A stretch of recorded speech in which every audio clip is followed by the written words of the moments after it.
We talking about sports, get ball. What it do, baby? Yeah. We're back, you number one podcast listeners. That's right, a brand new episode of the number one podcast in your headphones, Prem Brulee. And for this episode, I'm joined once again by my cousin, Roshan Bhatt. Thanks, bro, for jumping on here. What's up? What's up, man? Yes, sir. Been a while. It's been a minute. I think it's the last time I was here was June. Yeah, that's a long time. I've been slacking myself a little. I feel like it's been averaging once a month, and I try to do more than that. So I'm going to under-promise and try to over-deliver from now on. Under-promise is the way to go, dude. Yeah, I was playing myself before, but with a baby on the way, this shit's not easy to do, so I got to get my shit together. For sure, man. But anyway, before we get started, we got a lot to cover for you number one podcast listeners since it's been about a month. So we don't want to leave you hanging. But first, a word from our go-to sponsor, Urban Exterior Co. This episode of the Prem Brulee podcast is brought to you by Urban Exterior Co. for all your roofing, siding, and gutter needs. And brand new roof restoration. He is doing some cutting edge stuff with preserving the life of your roof.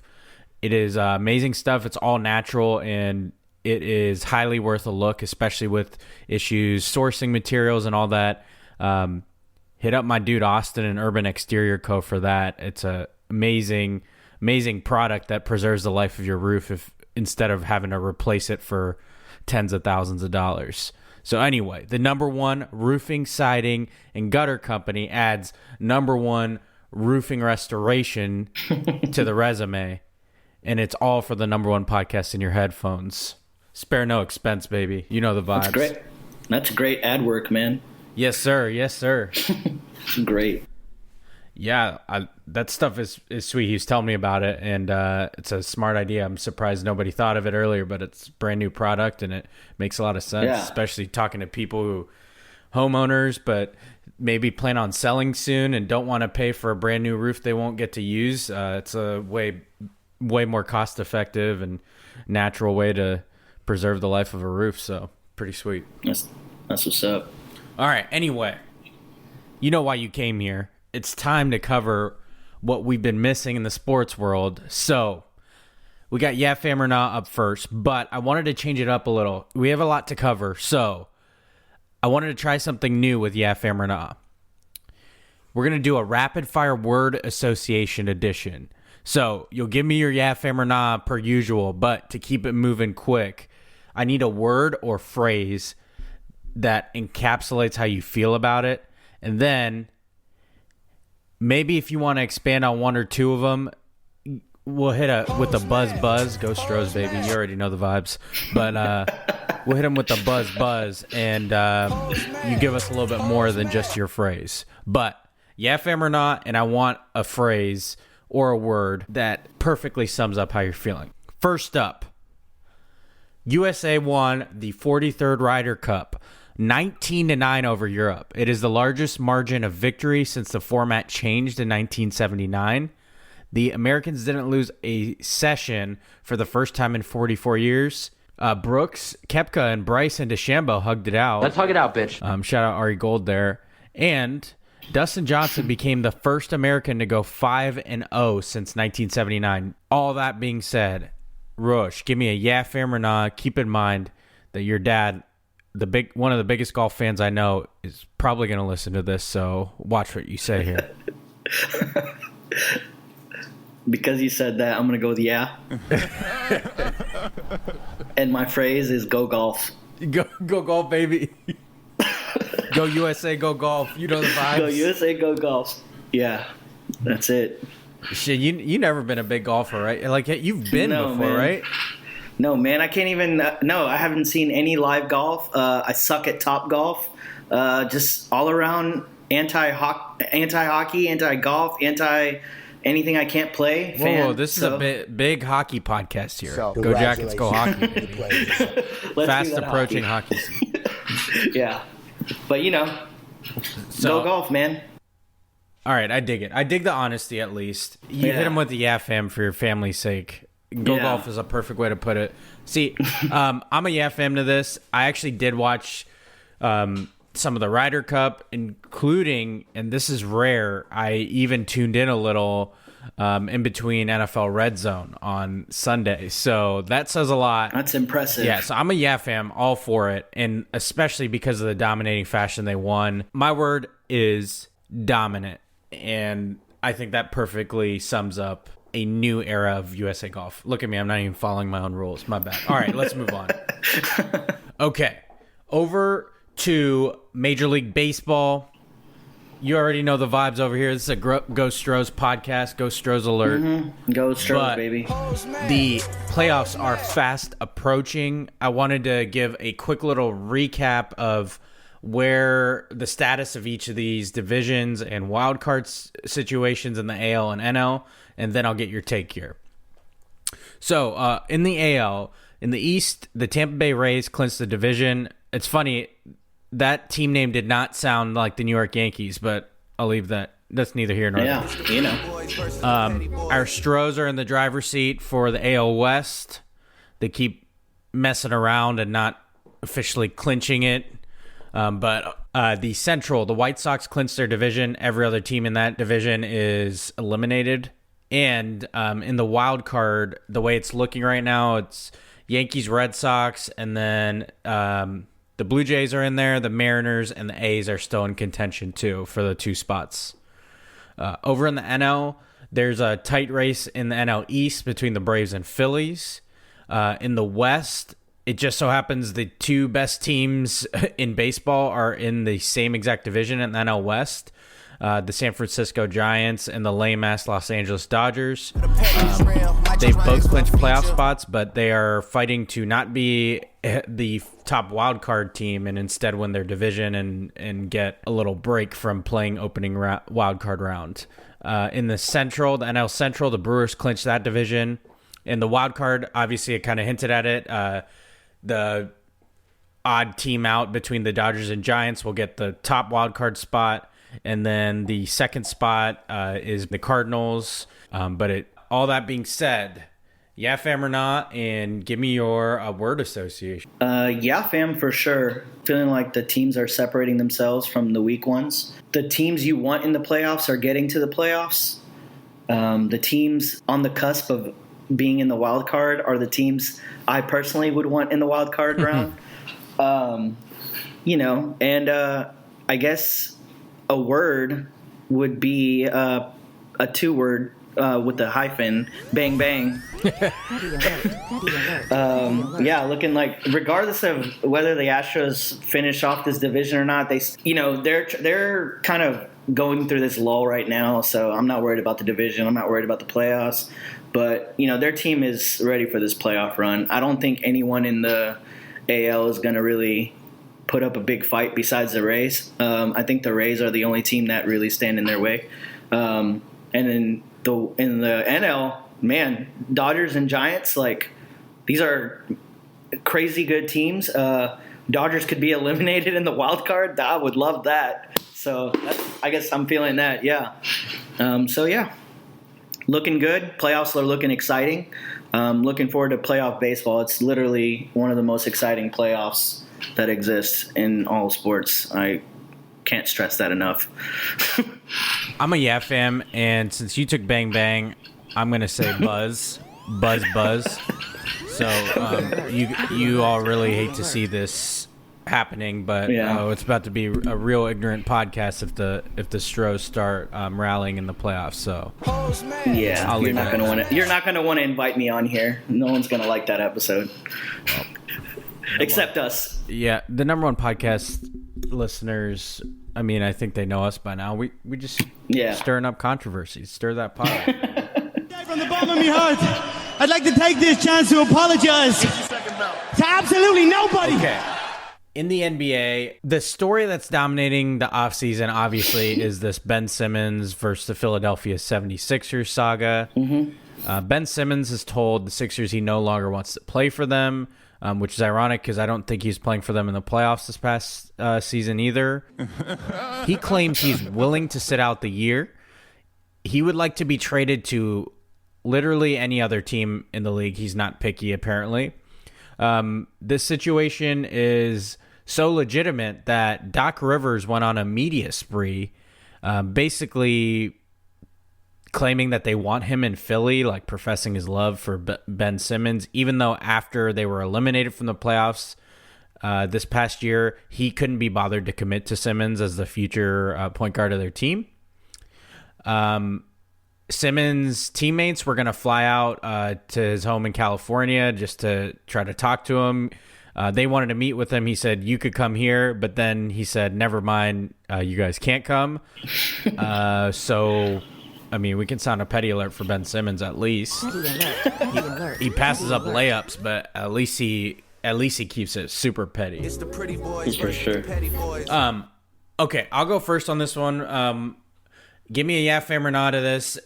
In terms of, you like this drama, are you here for it? You buy it? You buy in this, that he's actually not going to play? Give me a yeah, fam, or not of that, and then give me your word association. I'm a yeah, fam to this. I think I would have felt better if he had, like, the teammates come out, but he seems pretty steadfast, and you haven't heard a lot from him, which I usually think that weirdly is like he's at peace with it. And my word association for this one is leverage, meaning I don't know what leverage Ben Simmons has, because he's under contract for 4 more years, and I don't know what leverage the Sixers have to trade him, because the last time we saw Ben Simmons, he wasn't very good, flat out. I mean, our last memory of him is passing up a wide open layup. So I thought leverage kind of summed it up perfectly, just in terms of both of them, because it's kind of like the best case scenario is that he plays for the Sixers, at the very least, to build up his value to maybe go somewhere. But anyway, what do you got for this one? Definitely a yeah, fam. Love NBA drama, regardless of where it's at. Yeah. Always a fan of it. As far as everything else, I'm probably a nah fam, just because it just seems like everyone was trying to run him out of town, and now they're like, well, come back. Everyone saw everything that was happening as they got eliminated to a team they should not have lost to. So I'm kind of with Ben Simmons and being like, fuck y'all. I'd probably be the same way. I'm a yeah fam to him sitting out the year. He's made a lot of money. He's still going to continue to make a lot of money. Who gives a shit? Like, I'd be like, yeah, fuck yeah, I'll save my body for a year. Trade me, because I don't want to play with you hoes. Yeah. And then my word would be jump shot. Get one. Just fucking get one and just shut everyone up. Yep. You crazy. He practices. This literally could... He practices in the off season, but then doesn't. Oh, yeah, man. Bonus free throw. Yeah, you're seeing like House of Highlights and every damn clip show online, showing him practicing jumpers in open gyms. Yeah. Do that in game, man, and problem solved. We're good to go, and you're earning your contract because you're a great player everywhere else. For sure. I mean, he's all defense and sets people up crazy. So, anyway, all right.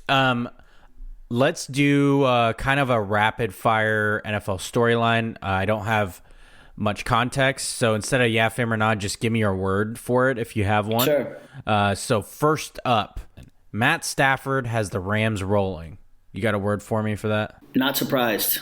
Not surprised. I like it. My word for that is Goff. It's like you knew he's the weak link, and we proved it. For sure. It was obvious, yeah. Second one, are the Chiefs in trouble? Hell no. Nah. Pat Mahomes, man.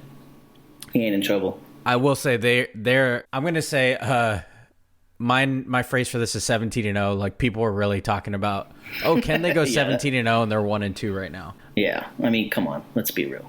The Steelers are struggling. Their window looks like it's officially closed. You got a word for that? It's to Ben Roethlisberger. It's retire. Yep. Weak link. Big Ben is a weak link. Okay. The Green Bay Packers struggled in week 1. They got just demolished embarrassingly by the Saints. They've since rebounded in consecutive weeks. They're 2-1. Was that officially an overreaction? Give me your word for the Packers. Rodgers is drama king. This was bound to happen. There was no way they were going to suck. My phrase for this is not quite Last Dance. I think they wanted to be. Yeah. And it really doesn't feel like they're destined to come out of the NFC. let alone win a Super Bowl. Anyway, okay. Rookie quarterbacks struggling so far. We got Trevor Lawrence, Zach Wilson, our boy Justin Fields, Trey Lance is barely playing, and then Mac Jones for the Patriots is playing, but kind of in between. Nah, fam, it's bad. The word would be disappointing. You always want these rookies to come out blazing, man. Like, they're exciting. This is, for me, my word is coaching. Yeah. As in, I really think they're not setting these rookie quarterbacks up for success. Not one bit. I mean, None the worse than only one with Chicago. Two of them have decent scenarios. Obviously, Mac Jones will be fine eventually in New England, and Trey Lance isn't playing right now, but he'll be fine with Kyle Shanahan. The other three, it looks like shit. Yeah, not looking hot. Okay, got a couple surprise 3-0 teams. Instead of a word association, give me the one that's most legit out of these three. Raiders, Broncos, Panthers. Most legit. I'm going to go with the Broncos. All right, I'm going Raiders. With this. Okay.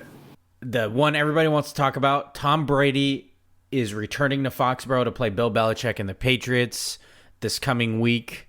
You got a word association for that? Go Bucks. That's perfect. I got nothing to add to that. All right. Hopefully you number one podcast listeners dug that. I figured it was the best way to get through a lot of material instead of us talking your heads off. So you know why you came here. It's time to move on to your favorite section, my favorite section, but not my blood pressure's favorite section. Let's hit that intro, baby. I'm petty as hell. And I'm super petty. here we Petty Le Pew. go. That's right, you number one podcast listeners. It is time for You Played Yourself. And first up on You Played Yourself, NFL's new taunting rule. Reverse shout out to Giants owner John Mara for spearheading this universally hated point of emphasis. I mean, kudos to him for truly uniting people against the stupidest rule. I've never seen literally everyone so against something, but you managed to do it. You made a point of emphasis.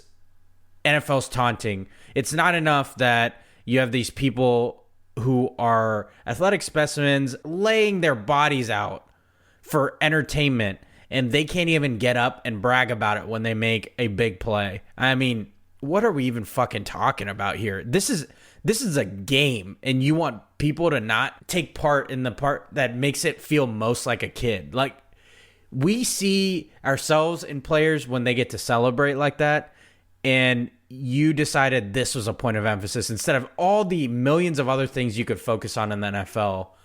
Taunting was it. Referees can't even figure out how to spot a fucking ball in the Cowboys and Eagles game or signal a touchdown, but you want to worry about taunting. Referees can't pick up a clear targeting call on Devontae Adams, but they want to call taunting and it's going to cost someone a game. Anyway, kind of along the same lines of uniting people against a single point of emphasis, college football's targeting rule, You Played Yourself. These referees in college football have no fucking idea what to call and what not to call for targeting. There have been players disqualified for hits that were routine, ones not called for ones that should have led to a player being disqualified. They have no fucking idea what they're doing. The only reason one of these things isn't getting more attention is because just for every college football, there's an NFL football making a stupid taunting rule. So they have each other to balance out and share in the hate. Okay. And speaking of that, the NFL taunting, I just find it funny that like the MLB is allowing these like young guys to kind of show off and do really funny shit. And like they were the last league that you'd expect to do that out of the three major ones anyway. 100%. And then the NFL is going the exact other way. When ratings were down last year, you would think they'd want to get people back on board having fun again. Especially people are in the crowd. It seems so fucking with backwards, fans back, it's so weird. I can't. Yeah, I don't get why they honed in on that. But what are we doing here? Okay, this needed to be addressed. You played yourself to Cowboys right tackle Lyle Collins. My God. This man tried to bribe the league's drug test collector.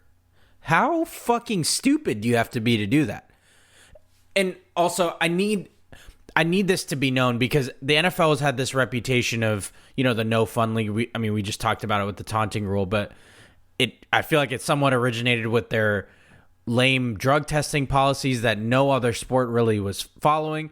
The league is no longer suspending for positive marijuana tests.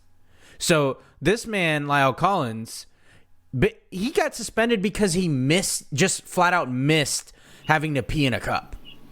And then he doubled down because he missed and tried to bribe the person. And then it gets fucking worse after that. The NFL Players Association then negotiated his suspension down to a 2-game suspension, a reduced one. So Lyle Collins should be looking to come back to the Cowboys team after they just beat the Eagles. No, that wasn't enough. Lyle Collins decided to triple down and appeal.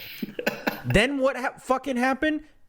An arbitrator appointed by and agreed to by the NFL Players Association and the league heard the appeal, not only rejected the appeal, but then moved his suspension back up to 5 games.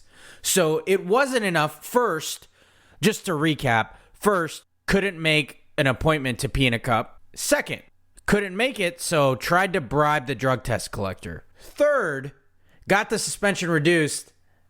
Still gonna appeal, even though I know I tried to bribe him and I know I missed peeing in a cup. Then 4, gets the suspension moved back up to 5 games. And here we fucking are. You fucking played yourself, Lyle Collins. That is a huge played yourself. You're just playing with house money at that point. Just like, come on, man. Are you kidding me? Next thing I got. I feel like I go through this every single season, or at least every other season. You played yourself to silver linings after your team loses. And then also you played yourself to Ohio State football's sorry-ass defense that needs addressed. Probably should have led this section. But, so, Ohio State's defense just flat out sucks this year. They lost a brutal game at home versus Oregon the second week of the season. They got beat the exact way Oregon film said they would. Oregon was out without their best player, who's probably going to be the number 1 pick, if not top 3 pick, in Kayvon Thibodeau. Didn't have him. Still beat Ohio State in Columbus. The Buckeyes played the opposite of complimentary football. Their defense just flat out blows every bit of it. The game plan, the execution, the position groups, even what we thought the strongest position group, the defensive line, has struggled all year. They've gotten dominated at the line of scrimmage. Then, speaking of non-complimentary football, their offense had 3 possessions in Oregon territory for 0 points. They failed 2 4th downs, and one time they punted to play field position, and it turned into a 99-yard touchdown drive for Oregon the other way. Finally, the defense gets stops when you need them in the second half. Ohio State down, needing to tie the game. They got stops twice. The offense stalled. So it's like one of those losses you couldn't even point to just one thing going wrong, just nothing about it looked good. But what makes it worse, like, it's not enough. Every once in a while your team sucks. It's just how it is. We all got to deal with it. We all have at one point. Maybe not like Tom Brady fans and Alabama fans or whatever. Like, this section's not for you, I guess. So whatever, fuck off. But we got to do this song and dance after your team loses, where y'all silver linings clowns got to tell us why us real fans shouldn't be upset. Or my personal favorite, especially here in Columbus, is the non-Ohio State fans who say, man, you got to love these Ohio State fans and how spoiled they are. It's 1 loss. Give me a fucking break. Do you think Alabama football and their fans expect to lose ever? Why should a football powerhouse like Ohio State ever be forced to accept less? If we are the upper echelon of college football, why should we have to accept a subpar product when there's no excuse for it to be subpar? There's not anything acting against Ohio State's football programs. There's not subpar facilities, subpar coaching. There's not anything that suggests they should be underperforming, yet here they are. And you all want to tell us why we should be okay with the underperforming. That's not how fucking fanhood works. You don't get to tell other fans how to act. If you want to be all hunky-dory about it, that's fucking fine. I don't consider you in the same realm of a fan as the rest of us. Yes, we are fully aware we're fucking batshit crazy that a thing in the sports world affects our mood or affects our week, but it fucking does. So shut the fuck up. Like, nobody wants to hear you give silver linings when people are pissed.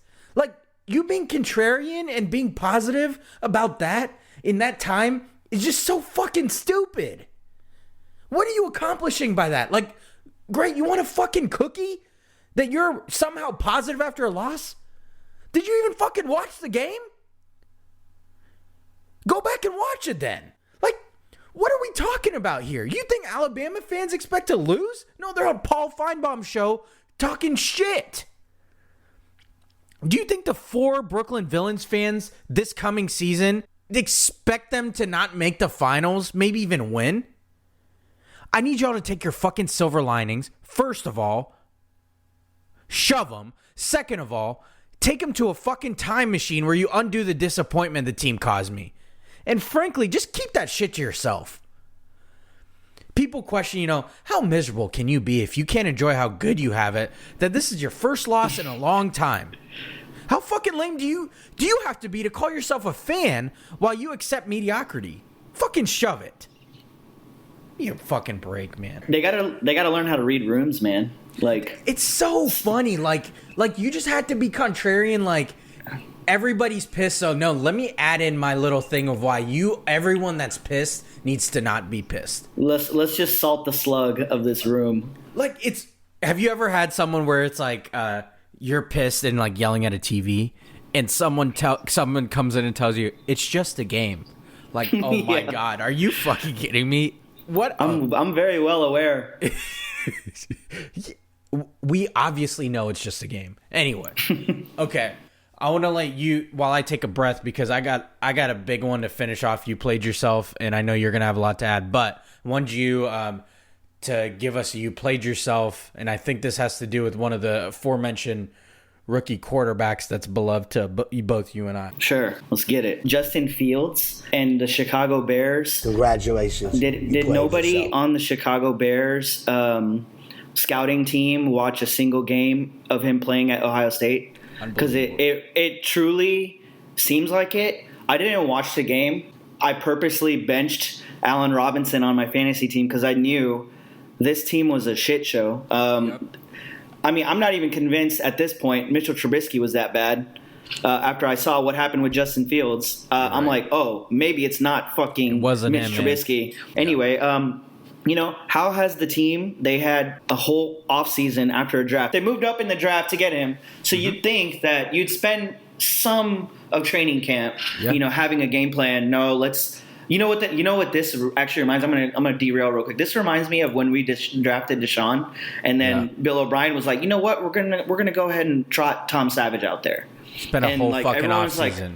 Yeah, I'm like, excuse me? What the fuck did you move up in the draft for? You spent high draft capital, your top 15 pick, and you don't build a game plan, you don't build an offense, you don't build weapons, you don't do anything to... And then you give another guy all the first team reps all summer. Yeah, and you showcase, and you don't do anything that actually utilizes a very dynamic, very high demand skill set in the NFL right now. Yep. Any quarterback that's anybody... right now, currently, has the exact same fucking skill set as Justin Fields. Mahomes, fucking Kyler, you name it, bro. Like, every single person has this skill set. What's interesting, you mentioned Mahomes. Like, obviously, he's the best quarterback in the league right now, right? Mm-hmm. Mahomes wasn't even as highly touted as Justin Fields was. No. Like, the tape of Mahomes in college is not as good as Justin Fields' No, tape. It's not great at all. Yeah. This dude just aired out the ball 80 yards down the field, and they're like, all right, he's NFL ready. Yep. He was a better version of Case Keenum. I mean, like, his college film isn't great, but the Chiefs have done everything to put skill players around him that make him do as little as possible. Yep. He uses his skill sets to just fucking destroy defenses. Like, that's all he did. Like, that's all they've been doing since he's gotten there. And, I mean, it's really similar. Put fast, speedy guys around Justin Fields, and you're probably good to go, man. Like, It's really not that hard. You should be. The offense averaged 1.1 yards a play. Yep. Did anybody Ridiculous. watch any games at OSU? Like, Nope. They averaged like 56 yards a play with him behind center. Like, what the fuck? Like, he threw 20 times, and 13 times he had a 5-man protection. That's they have a stupid. They have a sorry ass and they line. have a horrible line. And who'd they play They're- against? Myles Garrett, like one of the top 3 pass rushers in the entire NFL, and then Jadeveon Clowney on a contract year. Basically, he's fighting for a contract, so you know he's going to be playing his ass off. It's insane. They're just doing what tons of teams have been used to doing, and that's ruined really great prospects. And I mean, look at Trevor Lawrence. They're kind of doing the same shit over there too. I don't know what the hell they're doing over there. Did nobody watch this guy play in college? Because what the fuck? Yeah, I mean, this is the ultimate you played yourself to Matt Nagy. I just can't imagine being in the NFL today and being so hell-bent on keeping your system instead of tailoring your system around players. You're not going to last long doing that. The people that succeed tailored their system around the quarterback they have, and it was so clear Matt Nagy didn't do that. I mean, they moved the pocket just 3 times for Fields, just had 2 design quarterback runs, and with that sorry-ass line, you wouldn't even want to do that. Then they had the audacity to run, like, play action. Like, the Browns were respecting that. I mean, it's historically bad, and my genuine worry in a lot of, Buckeye fans is that they're going to ruin Fields, and it's exactly why I believe on this podcast and just around other people. I'm not the only one to say this, but it's exactly why I wanted San Francisco to draft him at number 3. I feared for this draft pick. Like, I loved that the Bears showed some like gumption and trading up to get this pick. I thought it was like, oh, maybe they're turning the corner, but they're making the same mistakes. You mentioned Trubisky. Like, it's got to be so vindicating for him to see this happening, like, in a weird way, because it's like, for sure, yeah, it really wasn't me. And then on top of that, Coach Matt Nagy said on Monday that all 3 Chicago quarterbacks, Justin Fields, Andy Dalton, and Nick Foles, are under consideration to start on Sunday versus the Lions. So this, keep in mind, this is Andy Dalton that they promised to start all year, and then use that to basically ruin what could have been a summer's worth of preparation for their top draft pick, Justin Fields. And then also a Nick Foles who they tried to trade all offseason. So that's how it's going, and I just hope they don't get Justin Fields hurt and don't ruin him, because it's clear that I think Matt Nagy's on his way out, and the Bears would be wise to do that, I think. I don't usually call for people's I mean, I can't even claim that, but I mean, he's going to be just fine about it. But he needs to be gone. It's just drafting a rookie quarterback is so many resources are spent at it, and it's like he forgot that he spent those resources on his guy. At least if you're going to go out and you're on the hot seat, do it with the guy that you spent all that capital. Yeah. You can't go out swinging. Where's Mitch Trubisky right now? He's currently back up to Josh Allen. Yep. Not only that, when I Googled his name, the very first Google result is a Bears fan page, I guess, or whatever. And I'm just going to read the headline so you can laugh. People are apologizing to Mitch Trubisky after seeing Matt Nagy do wrong by Justin Fields. Yep. That's the very fucking first Google result right now. That's hilarious. That's incredible. That could not have gone any better for me. Good for Mitch, honestly. Yeah. And good for us in our intense research team. Of course. Okay. Oh, brother. All right. I got one that's probably going to be pretty long-winded, but I just thought it was super important to address because NBA's having media days that just are kind of wrapping up, and obviously the topic of conversation is the COVID vaccine. I know this is going to build, but I'm going to try to start by being calm about this. I'm going to try my very fucking best because it really fucking irks me, and I know it does some other fans. So I didn't want this to go without saying roughly 90% of NBA players are vaccinated as training camp approaches. That's tremendous. That's, obviously better than our country's average. It's better than my state. I know the hell it's better than your state's vaccination rates. Ours is shit. Yeah. So just a little background. The NBA is not requiring players to be vaccinated against COVID-19 to play.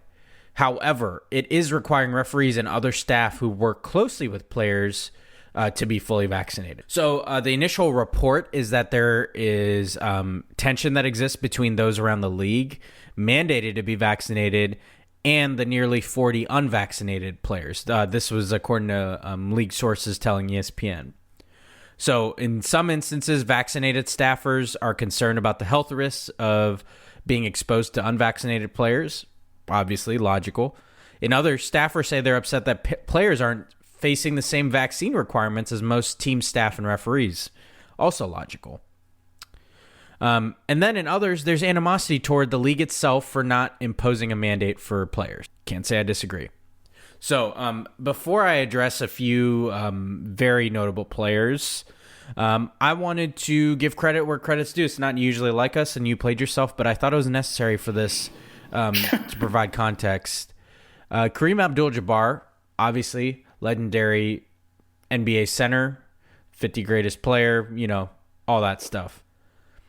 He said, quote, "The NBA should insist that all players and staff are vaccinated or remove them from the team. There is no room for players who are willing to risk the health and lives of their teammates, the staff, and the fans simply because they are unable to grasp the seriousness of the situation or do the necessary research." End quote. This was in a piece for an interview he did with Rolling Stone. All that being said, all that important context, I wanted to address a couple notable players and tell them that they played themselves. First up, very common to this section, opposite a friend of the show, Kyrie Irving. So, Mr. Flat Earth himself did not attend the team's media day at Barclays Center because of New York City's COVID-19 protocols.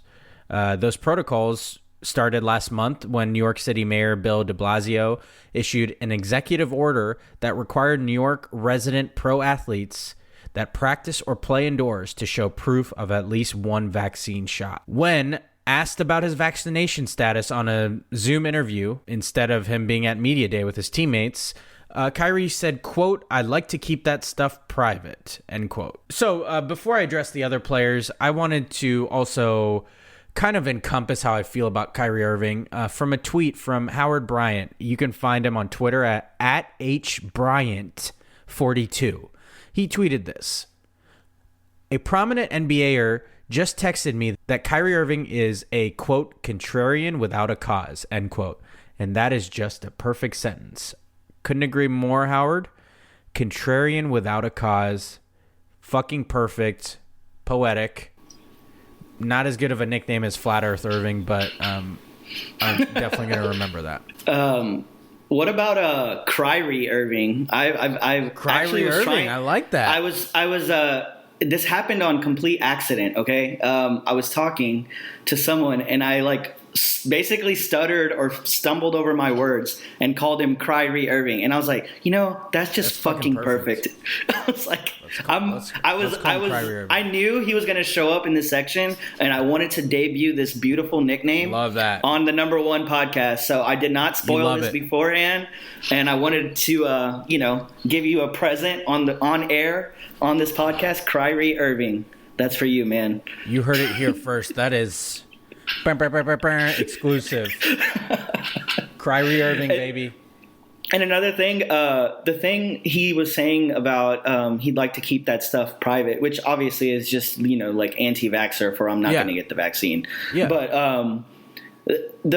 I think it was Nick Wright who tweeted that he was on Instagram Live from his own private household, saying he'd like to keep things private. Meanwhile, he's walking around in his place of residence on fucking Instagram, broadcasting to the world where he lives. So, contrarian without a cause is wonderful. The amount of times his foot has been up his own ass it's insane. I don't know how he's become so unlikable. He was like one of my favorite players, and that just unraveled so fast. Yep. I couldn't agree more. I've never come across a player whose game I love so much, but that their overall being and presence just makes me not like them. And that's truly rare. Think about how fucking lame you have to be for that to happen. Like, his game is so freaking smooth. His jump shot, his handles, everything. Like, legendary. Yeah. Had one of the most clutch shots in history. And somehow, I've grown to fucking hate him. Yeah. He's become a bottom 5 guy in this league. That's truly incredible for a guy who claims to be so fucking woke. Like, it drives me nuts. Okay, on to the next person. Andrew fucking Wiggins. Andrew Wiggins. And speaking of debut nicknames, I have to give my guy, Zach Watson, credit for this one. You can find him on Twitter at that Zach Watson. That's Z-A-C-H. This is my dude that wore the creme brulee hat at his own wedding reception. So shout out to him always. Number one podcast in your headphone. Number one podcast listener. I mean, Zach Watson. He coined Andrew Wiggins Maple Joe Rogan, and I fucking love it. Maple Rogan is chef's kiss for Andrew Wiggins. So last week, the NBA announced that a decline in exemption request from the Golden State Warriors forward Andrew Wiggins regarding a similar law that New York has, but it's in San Francisco where the Warriors play. Wiggins, aka Maple Rogan, reportedly tried to file a religious exemption that would allow him to play without being vaccinated per San Francisco's rules. The league, in a statement, said, quote, Wiggins will not be able to play in Warriors home games until he fulfills the city's vaccination requirements, end quote. Wiggins, when he was asked about it at their media day, said, quote, it's private. And when asked about his potential lost money, he said, quote, that's my problem, end quote. Maple Joe Rogan, you played yourself. Congratulations. You played yourself. Last but not least, since they're all the fucking wotes now, Bradley Beal. So I wasn't expecting this, but I guess I should have kind of recalling what happened leading up to the Olympics and him not being able to compete all of a sudden. So Bradley Beal was asked about his bout with COVID-19, which cost him competing in the Olympics. He said, quote, I didn't get sick at all. I lost my smell. That's it. End quote. So Beal later added that no one will talk about adverse reactions to the vaccine and how it impacts player health. Totally ignoring the fact that there has been no NBA player that has missed time due to the vaccine. So interesting point to bring up, Bradley Beal, but you played yourself. You have no point. Nice try. Yeah. Nice try. Yeah. He then said, quote, I would ask the question to those who are getting vaccinated, why are you still getting COVID? End quote. Fam, I am tired. I'm so fucking tired, man. I'm so tired. I literally cannot believe that we're still talking about the same misinformed question as if it's some aha moment by the unvaccinated. How many times do you have to hear that same question and then the response to it before you actually fucking listen to someone who's asked it before?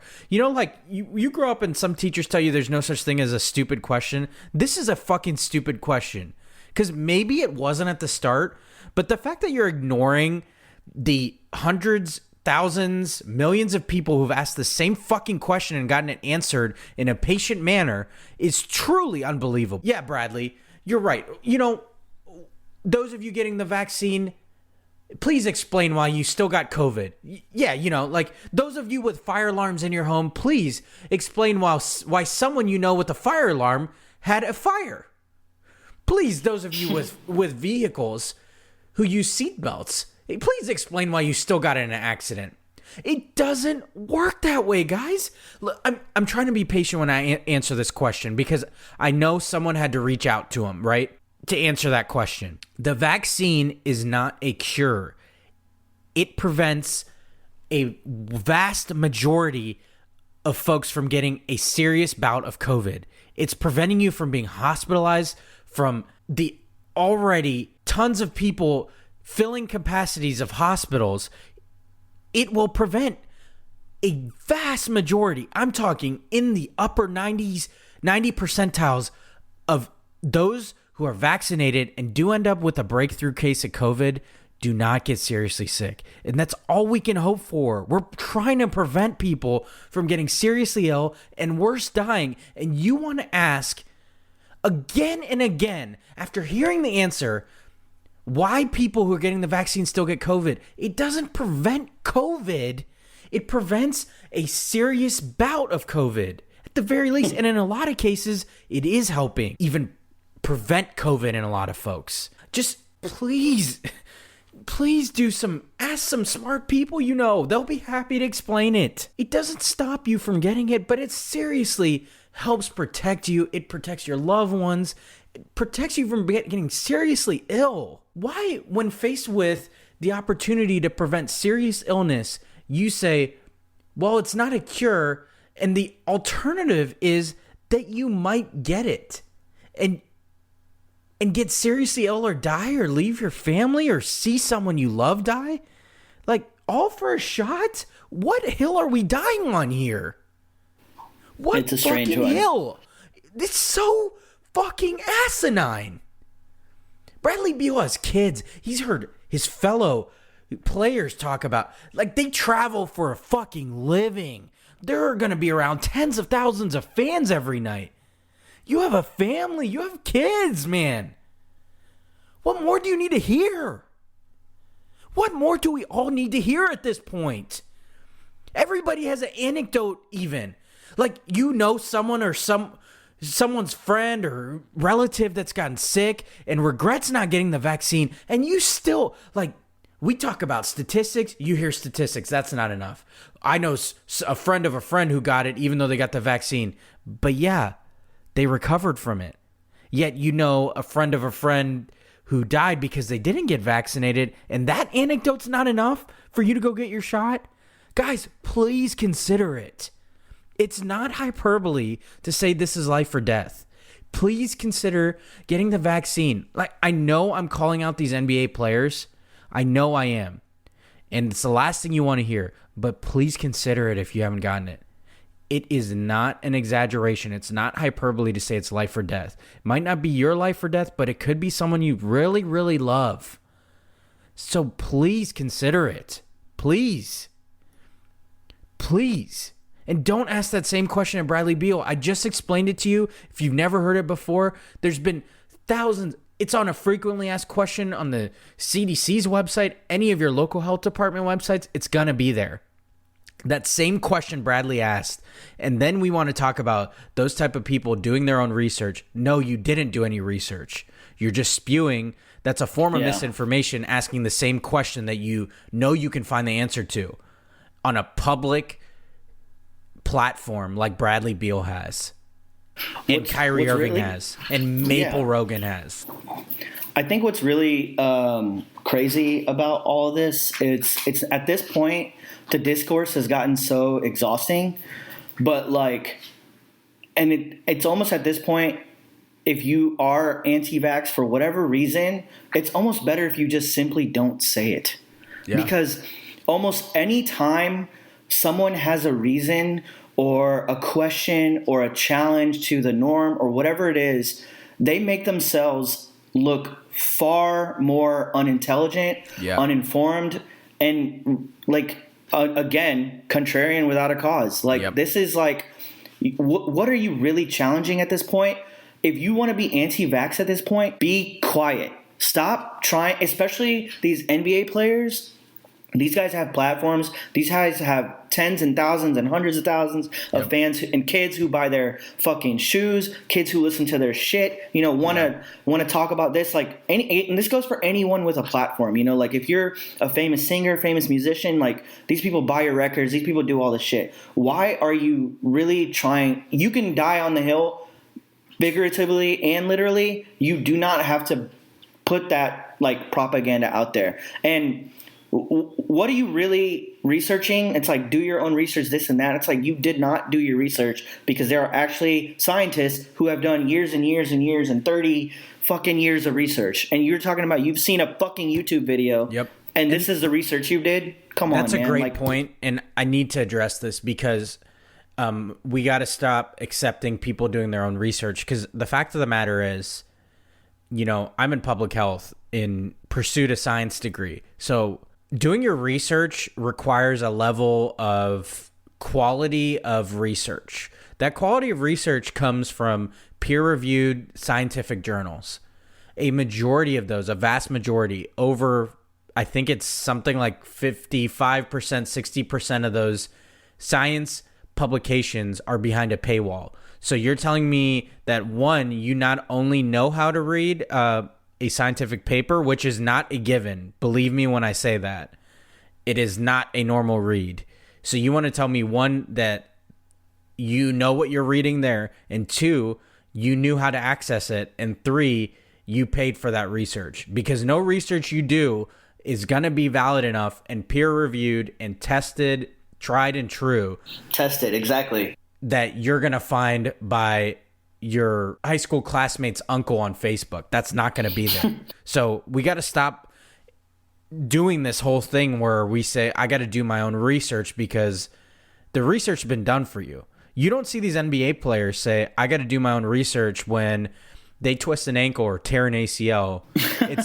It's interesting that they'll trust the doctor then, but yet when the doctors who work on a life-saving vaccine, that's where they draw the line on watching what goes into their body, right? They'll take a shot, like shooting up something to get through playing, but yet, I don't know what's going in my body for all the smartest scientists and researchers in the world developed this vaccine that's saving people's lives, and that's where you want to draw the line with the platform you have. Yeah, and a good I was gonna actually say something like that, and it's like these guys get injured and they trust these doctors to do that, but also it's like, what's gonna happen? Like there's such a ongoing like kind of beef with the media and NBA players or whatever it is.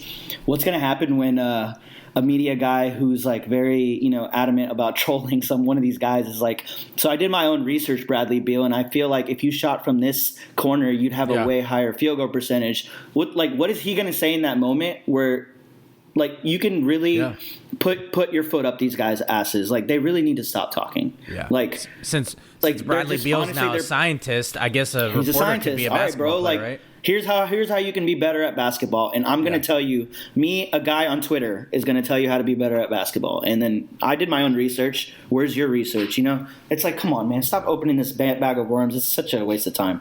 I like to do kind of like a not sports related. You played yourself, and I want to end on a lighter note. So this next You Played Yourself, this is new for me. I need my co-host Roshan Bhatt to bring his party legs up to the front of the You Played Yourself congregation. I'm up here, baby. All right. Let's go. Let's get it. My guy, I love you with all my heart, big bro, all that stuff. So despite sharing a last name and years of correct sports behavior, you have now taken it upon yourself to forget the cardinal rule of fanhood: thou shalt not jinx sports teams. You've had years of operating in silence when talking about our teams. We share a few teams, go Stros, go Bucks, baby, go LeGod James, all that stuff. And then even in the ones we don't share, in NFL football, you're a Texans fan, I'm a Cowboys fan. So hold on. Who said I'm a Texans fan? I'm a Cowboys fan. Allegedly. You were previous in a past life, yeah. So years of operating in silence when talking about our own teams or loved ones' teams. And now you're just over here freeballing sports predictions, sending them to me, claiming these vast scores my team's gonna win before the game happens, forgetting the cardinal rule: thou shalt not jinx sports teams. Just out here predicting scores willy-nilly, trying to get your own cousin's team to lose. And I need you to answer for that. You played yourself, Rosh. I don't know what happened in these few years. Maybe it was a pandemic got you feeling different about yourself, but this is a cardinal rule we operate on in the Bot family. We believe in superstitions. They're only crazy if they don't work, and God damn it, they do freaking work. You'll never convince me otherwise.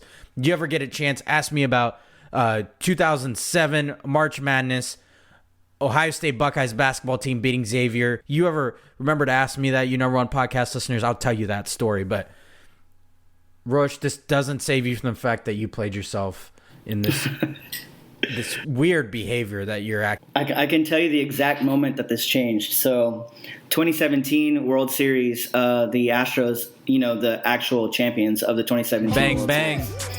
We watched every single game of this playoff run at this bar, so I was convinced, hey, love that we bar. watched.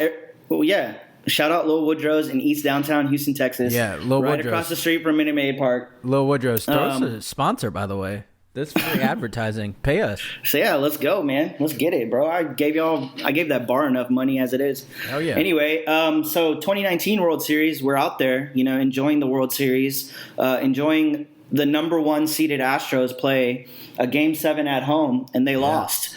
As we all know, that pain cuts deep in my chest. So from that moment on, I was like, wow, sports are dead. I feel no pain now. I want to free myself from this ongoing pain of sports. So now I'm like, let me just try something new. Let me just try to reverse jinx my teams.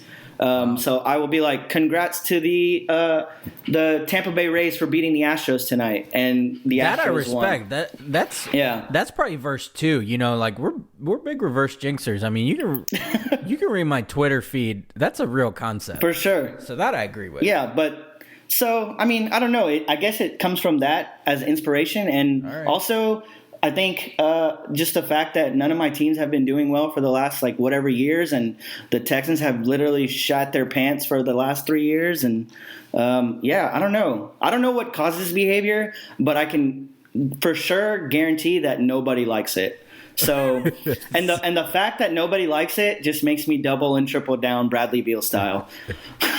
No, let's not associate him with us. I did my own research.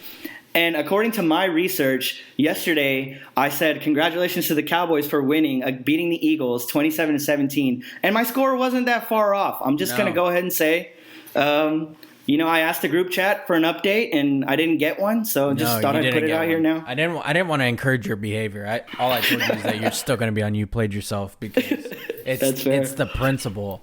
See, Here's my thinking. I think that 2019 something changed up. Like someone else acted up. Maybe someone in your crew wasn't there for that Game 7, or someone wore something they shouldn't have. Someone ordered the wrong drink. So I think, I mean, I guess I'm happy for you for freeing yourself of that. I mean, I wish I could. You've encouraged me to do the same, but I just can't bring myself to. It's just one of those things. You're a few years behind me in age, so once you get to my wise age, maybe you'll turn the corner and free yourself too. Especially because either that or I'll double down and get worse. Yeah, because the Cowboys they don't look like Super Bowl contenders anytime soon. So until that changes, I think something's going to have to change elsewhere. So we'll see. I guess we'll see. Alert. You're still on. You played yourself, and you that. I'll wear this badge with honor. I'm happy to be here. Honestly, it was funny. All right, let's move on to who you got and what you feeling. And since my last episode was about a month ago, I won't recap the last. Go check out that episode and see how we compare. We talked about rookie quarterbacks. We talked about quarterback battles, all that stuff. So this week, I wanted to get a quick who you got for who does Ben Simmons play for this coming season? Ooh, I like this. Can I give you 2 answers of who I want and who I think? Absolutely. So who I want is I would really want him to go to the Warriors. I know. Wait, first of all, you're not going to speed past that like you didn't just say what you we're just very said. Anti-Warriors around here, but since King Snake has left, we have a new enemy. So, and I'm honestly rooting for Clay and Steph to kind of set this league on fire again because they've always been exciting to watch. Once KD got there, it just sucked the fun out of it.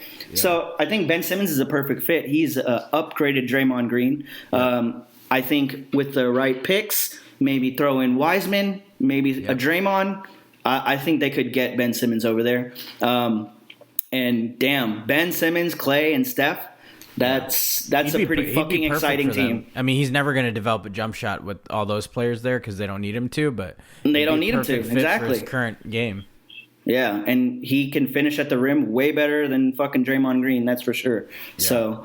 So that's who I want to get him. Who I think he's going to play with. I think he's going to be on the 76ers this year. So Yeah, that's where I think he's going to be at this year. I don't think anything's going to happen. That contract is pretty.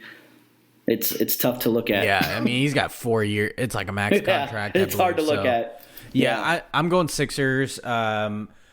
The other kind of trade partner I saw a lot of was like trading him for CJ McCollum almost straight up, and I think that'd be kind of cool for Dame Lillard to not have pressure on bringing up the ball, and you get a good defender like that. So I kind of like that move too, and I've also heard him being.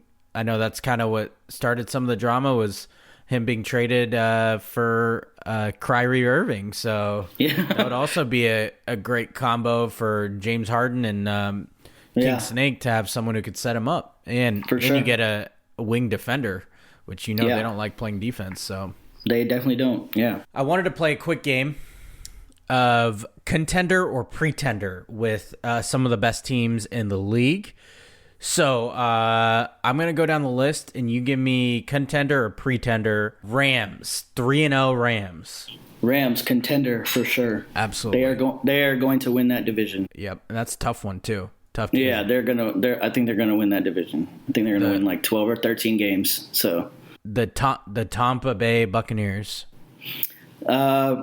Contender also. I don't see anyone else in that division kind of beating them. So agree.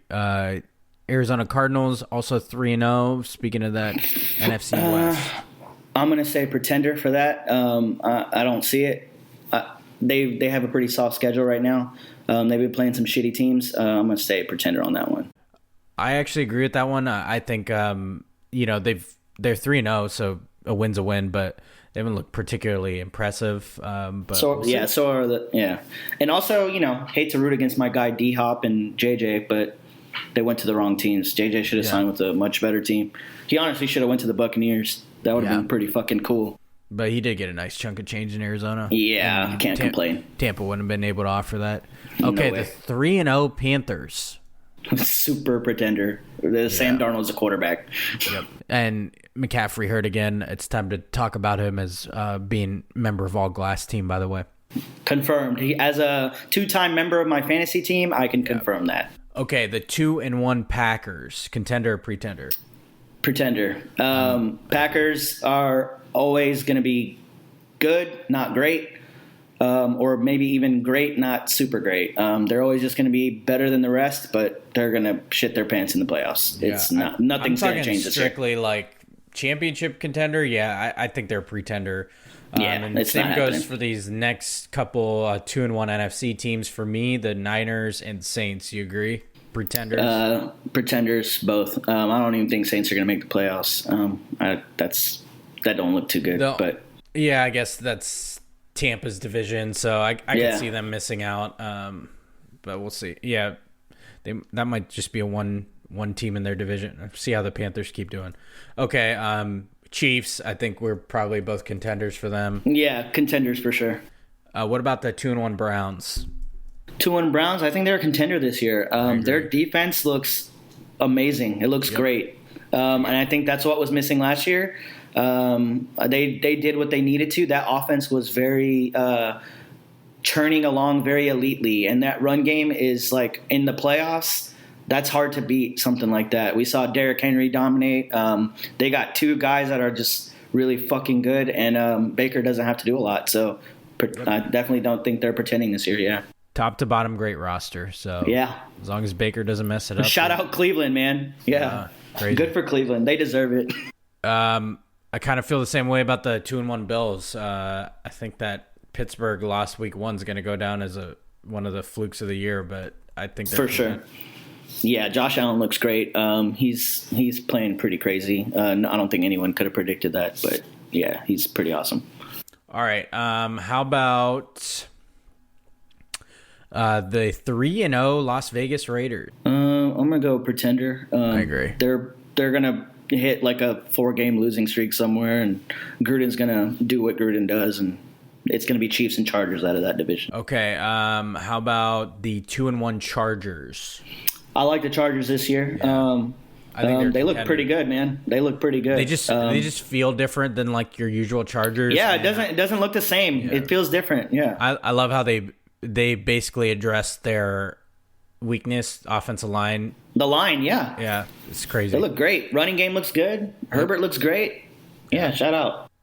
And then the 3-0 Broncos. Pretender. Yeah, Pretender too. I mean, they've won, but they've played I think their 3 opponents are 0-6 or 0-3 each, so 0-9 together. Great. So nice start to their season, but yeah. I wanted to do a couple of games of the week. My goal, under promise, over deliver, so I won't talk about it beyond that, but okay. There are a couple of good matchups in college football this week. I know you're a big college football guy, so I wanted to get you. Okay, number 8 Arkansas. Yes, that was a correct sentence. Number 8 Arkansas. They are ranked number 8. They are traveling to Athens, Georgia, to face Georgia. Georgia is 18.5-point favorites at home, despite it being a top 8 matchup. I am definitely going with Georgia here. I think they're clearly one of the top teams in the country. Yeah, I'm with you. I don't keep up with college football as much anymore outside of the Ohio State Buckeyes. Go Bucks. But this season looks pretty lopsided from what I've seen so far. I don't think they'll cover for what it's worth, though.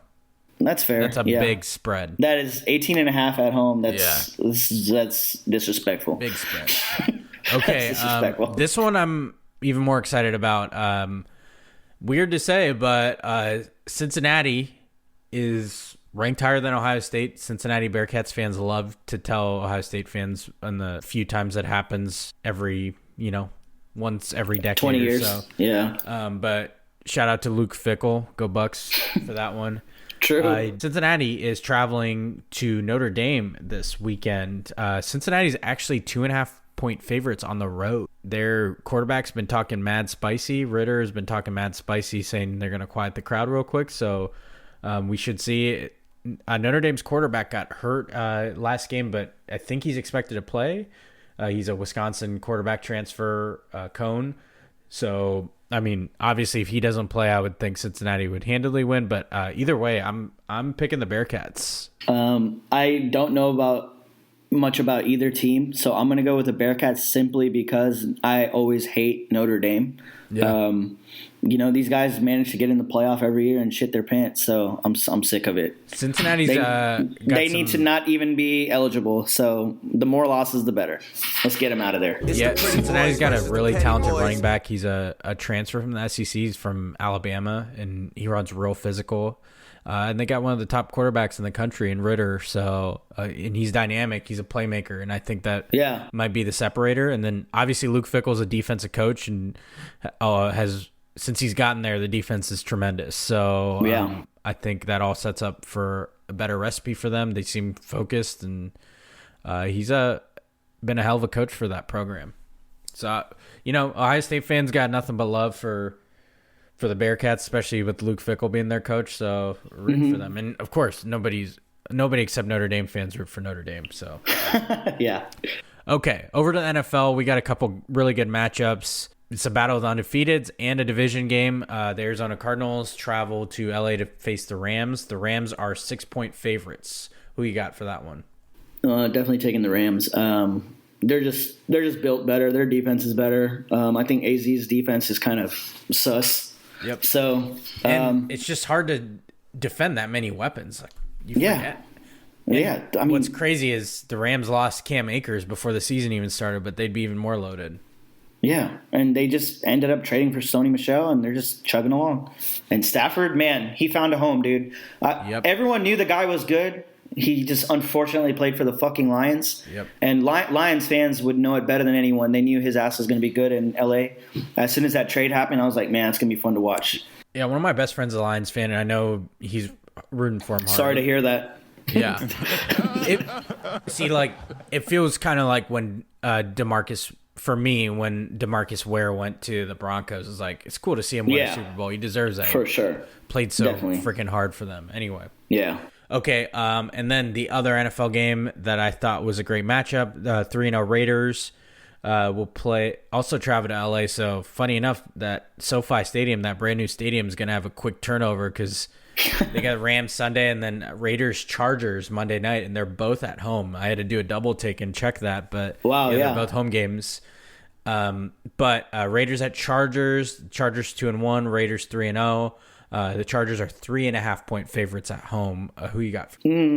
I'll probably roll with the Chargers, just because I like them better. I don't really like Derek Carr, so I think the matchup itself is a push. The teams are pretty good. The game should be really good. So Derek Carr's playing really well. He's playing great. Yeah. I don't know if anyone in the league can cover Darren Waller, but then again, Justin Herbert's been playing lights out, and he's been loving Mike Williams. Yeah, man. They still have Keenan Allen, so yeah. I think the Chargers behind their line will be in good shape. Yeah. Okay. Now, on to what you feeling. What you been feeling lately, man? I'm loving Ted Lasso. Oh, yeah. It's not a very unpopular opinion these days. It's one of the biggest shows. Pretty much everyone I know that cleaned up at the Emmys. Yeah, whose opinion I care about likes that show. But honestly, I thought it'd be funny I thought about this answer. I'm feeling not being a free agent anymore. Since Let's go. Since I was last on here, I was a free agent in 2 different places in my life, and I'm no longer a free agent. I have a new job and I have a new girlfriend. So I hope this does not age poorly, either one. I hope I don't end up on old takes exposed for either. But I'm putting that shit on the record because I don't really care. That's just how I roll. We're putting good energy out there. So, let's go, baby. Yeah. Let's get it. I love that. In that same vein, also echo Ted Lasso. I mean, I think that's one of those, like, I hate those sweeping statements like, oh, there's something wrong with you but like Ted Lasso, it would take a lot for someone not to like it. I mean, I get that there's probably levels of love for that show, but I don't know of anyone that doesn't like it. Anyway, my wife and I breezed through that show. Shout out you, the plug for Apple TV, baby. If you're listening, if you're listening Apple, I mean, I paid for it myself. That show is like one of the most accomplished things about that show is it got me to root for a fictional fucking soccer team. I know. So shout out to AFC Richmond, bro. Go AFC Richmond, go soccer, baby. Go soccer. I haven't forgot about your crew either. Okay. Yeah. I am feeling I'm now an uncle times 3. So let's go, baby. Shout out my nieces and nephew. I'm super pumped about that. It's a amazing feeling. I'm loving it. It is amazing, and can't wait to meet the third one because I met 2 out of 3 so far. The third one was just born, so I'm pumped about that. Big feeling that. Amazing. Okay, before we wrap up, I wanted to hit that too much sense, so give me those coins, baby. This week's Too Much Sense is about casual friends. Casual friends in your life are amazing. They really are. But please keep in mind to not prioritize them in favor of those who would drop anything for you. Remember, casual friends come and go. Close friends are the fam that you chose.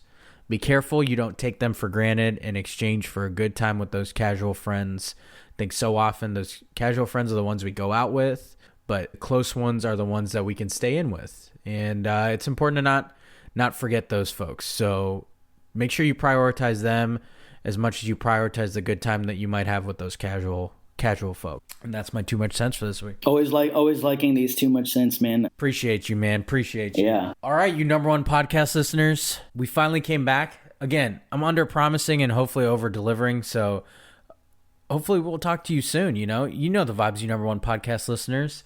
I appreciate you. Sir. Please, I appreciate the continued support. I'm going to do my best to keep these regular, and I apologize that they haven't been lately. But I want to thank you, Rosh, for joining. Pleasure. Even though you had to be on, you played yourself. That was also a pleasure. That was fun. Yeah, I'll take it, man. Weirdly, it's an honor, but it's been an honor to have you on there. It's a nice segue. Of course, man. Definitely feeling what you're feeling. Love to see my people winning, and hopefully you number one podcast listeners are winning just the same. And if you're not, please know that the wins are coming. Let's get it. And yep. They really are. I might be a negative sports fan, but I'm a positive Premal in every other sense. So they're coming, baby. You number one podcast listeners deserve it. And this wraps up another edition of that number one podcast in your headphones, Prem Brulee. For Roshan Bhatt, I'm Premal Bhatt, and we'll talk to you next time, baby. Peace.